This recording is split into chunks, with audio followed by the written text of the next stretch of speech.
Halo Sobat Baku Hantam yang ATM-nya diblokir, rokoknya juga habis. Aduh, ya salam bos. Tak banyak jagoan tank Soviet T-34 yang mampu melumat baja-baja Jerman. Selain terkenal sebagai tank spam atau tank ampas, ya kan. Ternyata ada juga seorang kru tank yang merupakan ace alias jagoan tank Soviet yang membukukan 52 kill tank musuh. Dia adalah Dmitry Lavrinenko yang biasa disapa dengan Bang Dimit Karbu, prajurit tentara merah yang telah dinobatkan sebagai pahlawan Uni Soviet, seorang pengendara tank yang paling produktif sepanjang perang berlangsung dari Soviet tentunya.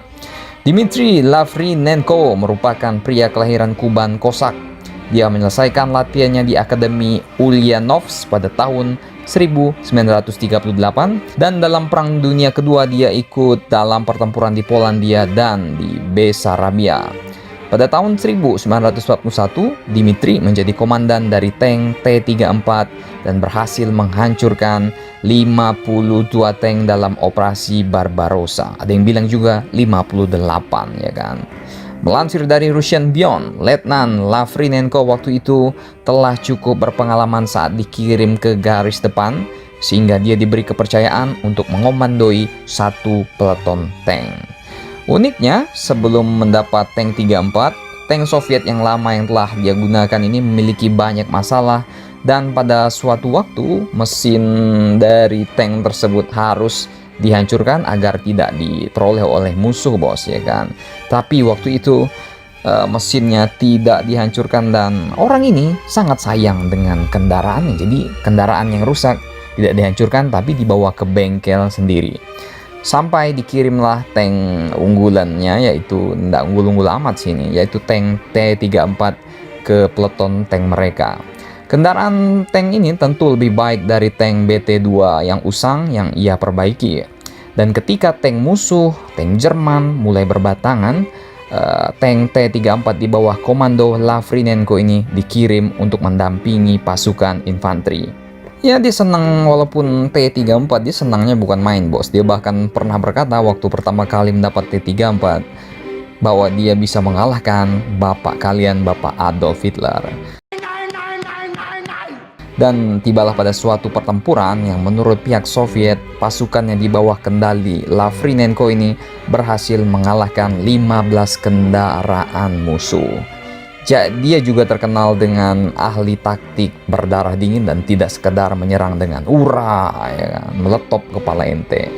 Sebelum pertempuran ia selalu mempelajari arah serangan, kamuflase unitnya dengan seksama. Kamuflase ini berarti mampu menyembunyikan unit-unitnya dengan seksama dan dengan penyamaran ranting ataupun pohon, sehingga pada saat musuh atau tank-tank baja Jerman datang reng-reng ya kan, yang notabene jauh lebih kuat, tank Soviet yang agak ampas ini mampu membidik sepuasnya tanpa takut disergap oleh moncong-moncong tank Jerman. Sebagai contoh, pada pertempuran di Mseng, ia secara hati-hati menyamarkan tanknya dan menyiapkan umpan menggunakan kayu yang dibuat menyerupai tank. Jerman pun termakan umpan tersebut dan menembak tank umpan. Dan setelah rombongan Jerman mendekat pada jarak yang tepat, barulah Dmitry langsung menghujani rombongan tank Jerman dengan peluru dari tempat persembunyiannya. Dan karena prestasinya ini, ia menjadi salah satu jagoan tank Soviet yang pernah ada. Dan pada tahun tersebut, naasnya nasib jagoan tank Soviet ini tidak berakhir bahagia.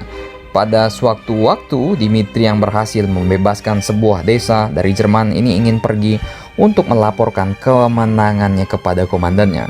Sayangnya, pada saat perjalanan, tank yang dipimpin oleh Dmitry ini terkena ledakan dari mortar milik Jerman, dan ledakan tersebut berhasil menghancurkan tank milik Dmitry. Bayangkan bos betapa ampasnya, ya kan? Kena mortar aja tanknya meledak bos, ya kan. Tapi itu sungguh suatu pemikir atau ahli taktik Soviet, ahli taktik tank Soviet yang sangat hebat bos, ya kan.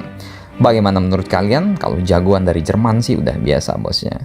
Silahkan baku hantam kalian di samping angkringan di Kursk.